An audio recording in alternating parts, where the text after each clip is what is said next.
Ya, saat Gubernur Deddy Mulyadi sibuk menjawab polemik wisuda, sejumlah kota di Jawa Barat menghadapi persoalan serius, yaitu adalah darurat sampah.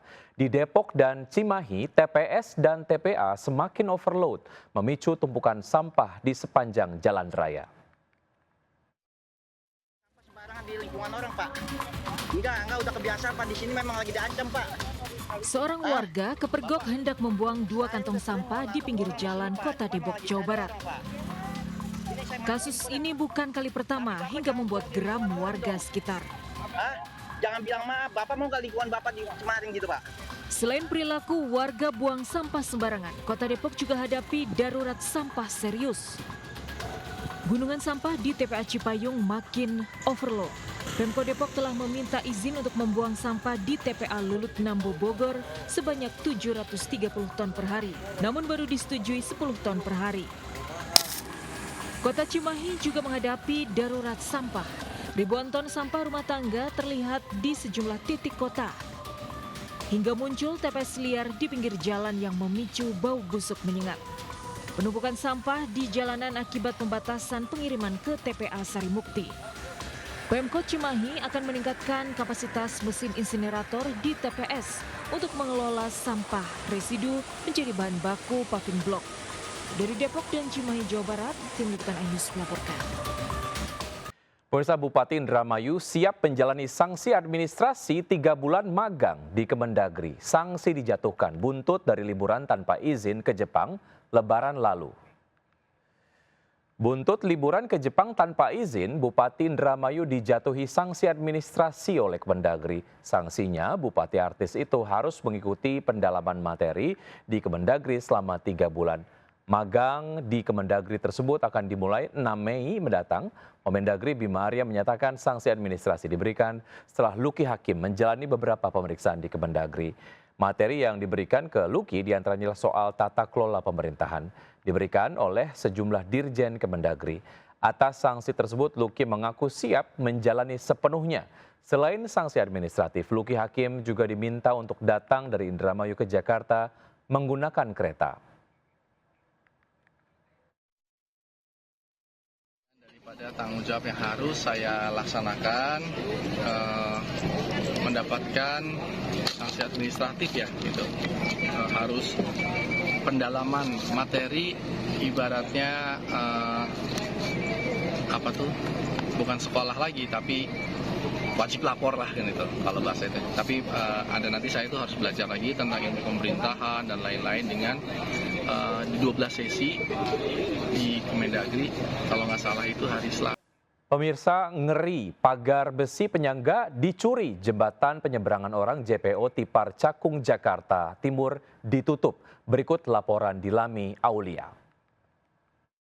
Jembatan penyeberangan orang atau JPO Tipar Cakung Jakarta Timur kini telah ditutup oleh pihak petugas Satpol PP Jakarta Timur sejak kemarin, yang mana ini ditutup dengan garis dan juga terpal ya, dan sehingga ini masyarakat tidak bisa naik ke atas JPO.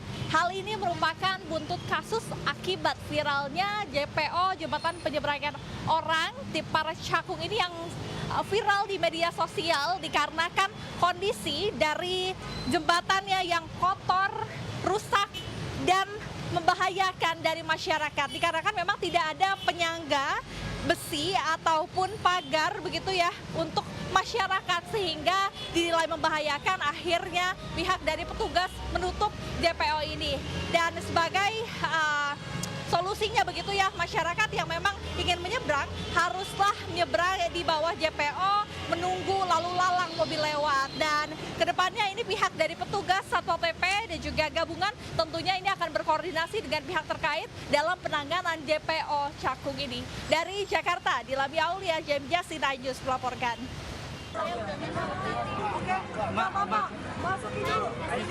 Pengunjung wanita ini tiba-tiba jatuh pingsan saat antri berdesakan di halaman Masjid Istiqlal Jakarta dievakuasi ke dalam masjid.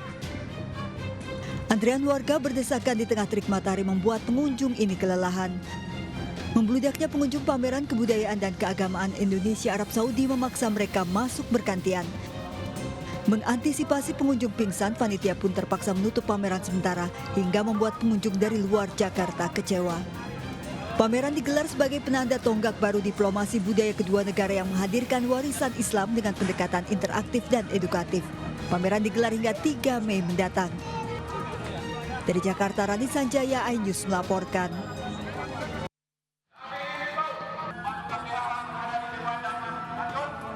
Eksekusi lahan di Jalan Petarani, Kota Makassar dilakukan Pengadilan Negeri Makassar pagi tadi berlangsung ricuh. Petugas bentrok dengan massa pemilik lahan yang coba menggagalkan eksekusi.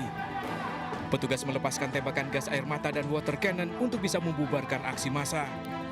Eksekusi lahan dilanjutkan siang ini menggunakan alat berat dan melibatkan sebanyak 900 personil. Sengketa lahan 4.000 meter persegi ini terjadi sejak tahun 1996 lalu, kini dijadikan showroom mobil. Tergugat menyebut sengketa salah alamat. Dari Makassar, Sulawesi Selatan, tim kontributor melaporkan.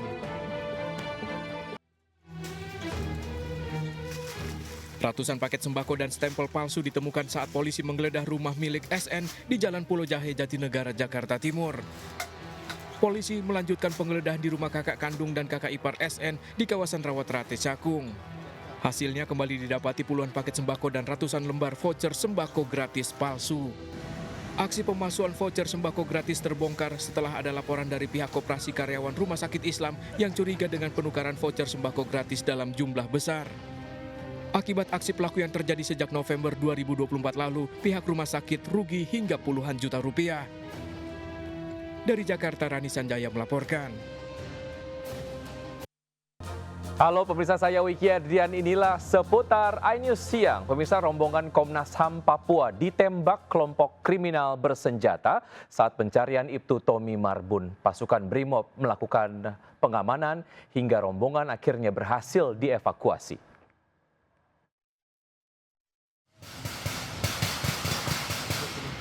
Rombongan Komnas HAM Papua ditembaki kelompok kriminal bersenjata saat turun ke Sungai Rawara, distrik Mokonat, Teluk Bintuni, Papua Barat. Rombongan ditembak dari arah seberang sungai saat pencarian Ibtu Tommy Marbun yang hilang sejak Desember 2024.